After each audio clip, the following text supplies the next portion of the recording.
Now you got to remember that tan x and cot x are always going to be solved using u-sub. And how does that happen? So if I write tan x over here real quick, I know what tan x is because tan x is basically, from trigonometry, I know it's equal to sine x over cosine x, right? So I can do this, and if you take this cosine x to the numerator, what you're going to realize is that this thing basically is going to become sine x cosine x raised to the power -1 dx. And if you realize, then this -1, this whole power -1, is basically going to be your outer box. That thing right there is going to be your inner box. And you can clearly see that cosine x, you know what cosine x differentiates to. It differentiates to negative sine x. So that negative can basically be represented as -1 sine x. So that number, we remember that numbers don't matter. That sign does matter, and we already have it outside of the outer box or the outer function. So what we're going to do is we're basically going to turn that thing into our u. We're going to turn that thing into our u. So we're going to say u is equal to cosine x. And now we're trying to remove this dx term. So how do we do that? Well, we basically differentiate the u. So that's going to be du by dx. And what is the differentiation of cosine x going to be? Well, we know it's going to be -1 sine x. So that number, again, that number doesn't matter, that sine x does. So we can go ahead and make dx the subject, because then we are, of course, going to substitute the dx over here. So if we make the dx the subject, it's basically going to be 1 divided by -1 sine x du. Okay, so we can go ahead and pop that thing over here, and that's just basically going to turn into sine u to the power -1. And for the dx, it's going to be 1 over -1 sine x du.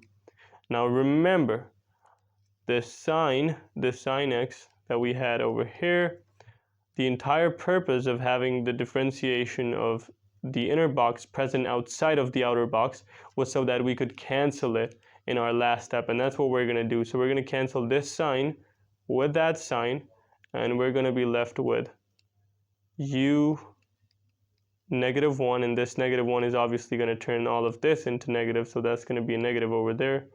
Du, we can pop that -1 outside the integral, so that's just basically going to turn into -1 du. And then we know what integral of x minus 1 dx is. We know that that thing basically equals to ln x. So over here, this u raised to the power -1 du is going to become ln u. And of course, don't forget your plus c, because this is a definite integral. Okay, and again, remember that you know what your u was equal to. Your u was equal to this cosine x. So you can go ahead and pop that back in, and that is basically going to be equal to -1 ln cosine x plus c. And then you can multiply that -1 inside, and that's going to give you your final answer. So we're going to do the same with cot x, and I actually want you guys to go ahead and do this. I'm not going to do this one. So cot x dx, you know what cot x is equal to? It's basically equal to cosine x sine x dx. So go ahead, try these same steps out for cot and solve this. So I got some practice integrals over here, and I'm basically going to be doing these for you guys. So let's get into it, and the first one is basically e2x plus 1. So we got this as e2x plus 1. Now that clearly doesn't look like a general integral. So we remember that we are going to use our integration techniques to simplify this, and since we're doing u-sub today, we know we're going to apply u-sub on this. So what is going to be our outer box and what is going to be our inner box? This e is basically going to be our outer box, and it's going to contain this 2x plus 1. Now that 2x plus 1 is going, we know it's going to differentiate to. It's basically going to differentiate to 2. Now 2 is a number, so it doesn't matter if it's present outside over here or not, really doesn't make a difference. So we can go ahead and apply u sub on this. And so we know u is equal to 2x plus 1. Now we're trying to get rid of that dx, so we're going to do du by dx. That is equal to 2. Make dx the subject. When you make the dx the subject, it's basically going to be equal to dx is equal to 1 by 2 du. Go ahead, pop that in. That's going to be 1 by 2 du. Drag the 1 by 2 outside. And now you are left with a general integral. And you already know how to solve this. So you know EU du, you know what that is going to integrate to. You know what EX dx integrates to, just integrates to EX. So over here, you're just going to get 1 by 2 EU. And then, of course, you're going to have your plus C.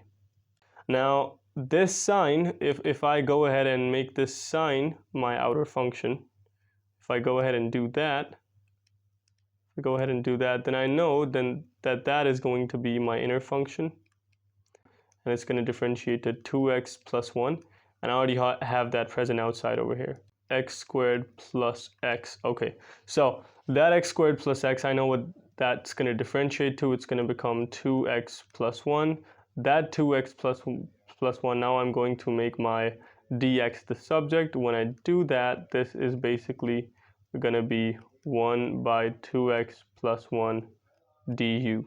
Okay, so I go ahead and chuck that in here. And it's basically going to become 2x plus 1 sine u, and then I'm going to have 1 over 2x plus 1 du. This thing is going to get canceled with that thing. All I'm going to be left with is sine u du. Now you guys can go ahead and integrate this out. So I got the next integral over here, and what I can do is I can actually go ahead and write this cosine squared. Can go ahead and change that a little bit. And now you can kind of see that this thing is basically my outer box. My bad, not that cosine. This thing is basically my outer box, and so that cosine 3x is going to become my inner box, or my inner function, so that's going to become cosine 3x. And so what I can do is I can clearly see that this cosine 3x is going to differentiate into -3 sine 3x. I already have that sine 3x outside of this. That -3 doesn't matter because it's a number. So what I'm going to do is I'm basically going to replace this cosine 3x with a u. I know u is equal to cosine 3x. And now what I do is I just differentiate this so that I could replace this dx. So that's going to be -3 sine 3x. Make dx the subject. My bad, I had a dx over here.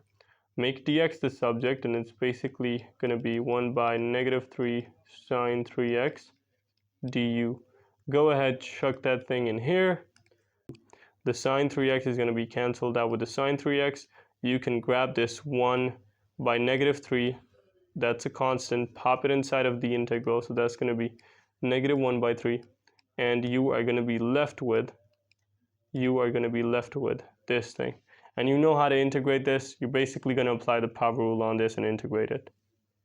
Now this right over here is a tricky integral, and this over here actually involves a sneaky little trick, and the trick is that you gotta realize that right there is an x squared. Okay, forget the 2, realize that is an x squared. And this x squared term is being added into another term, which is basically equal to 9. Now, if you guys remember the tan inverse integration, it basically went something like this. So you had 1 up there, a 1 over here, and x squared dx, and that basically integrated to tan inverse of x. That's exactly what we're going to do over here, but it's a little sneaky. So the thing is, you have an x squared term, and another term is being added into it. Now, we know that we have an x squared term and another term is being added into it, but how do we turn our thing into that thing? How do we do that? So this is going to require some algebraic manipulation, and then it's going to require some U-substitution. So what I'm going to do is I'm actually going to try and get this into that form first. So I'm going to try and get this thing into that form first. So how do I do that? Well, if I take 9 common in both of in the denominator, I'm gonna have something that is gonna look like this. So it's gonna be 14, 9. I'm taking 9 common, okay, so this is gonna be 2 divided by 9, x raised to the power 2. Okay, so all I did was I just took 9 out common from the denominator. Now I can basically take this 14 divided by 9 out of the integral because it's a constant. So I'm just going to do that. This thing is going to pop outside. And now I'm left with 1 over 1 plus 2 divided by 9x squared. Okay, now what do I do? And of course my dx sign. So what I'm going to do now is I'm basically going to do another sneaky little algebraic manipulation over here. So I have a 2 by 9. Now what I'm going to do is I'm basically going to write this as this thing squared. And these two things, you can actually go ahead and kind of realize that these two things are actually equal to each other. If you got this thing and you square it, you're basically going to get this thing back. So all I did was I had this right over here and I converted it into that form right over there. So I'm going to replace this. I'm going to replace this with that, and it's going to become 2 over 3, and there's going to be a square over there. Okay, so now these two things are being multiplied and they both have a square on top of them. So what other way can I write them in? And I can basically write them in the following way. So I can write this as 2 divided by 3 x squared, because they both had a square on them and they both were being multiplied to each other. So now I'm really close to something that looks like that. I just don't know what to do with this square root 2 over 3 thing. So this is where the U-substitution part comes in. If you realize this right over here is going to be your outer box, and that inside thing is going to be your inner box. So that U is basically equal to square root 2 over 3 times x, and so I'm going to write the u over here, and then you are going to differentiate this so that you can get rid of that dx, and this is basically going to turn into, this is a 2x over, so it's a constant and an x term, so it's basically going to turn into this, and then you can make dx the subject, and when you do that, you're basically going to get something that looks like this. So I'm just going to go ahead and pop this thing for dx. That right there is going to be 3 by 2 du. This right over here is a constant. You can go ahead and pop that outside of the integral if you want to. So that is going to become multiplied by 3 divided by square root 2. And then now you finally have your integral that looks exactly like that. And so you can go ahead and integrate this. So this is going to be 3 by square root 2. I'm now going to simplify it, times 14 over 9 times this integral. It's going to solve out to tan inverse of u. Now you know what u is equal to. U is equal to this thing. So you can go ahead and pop that thing back, and then you're going to have your plus c out over here.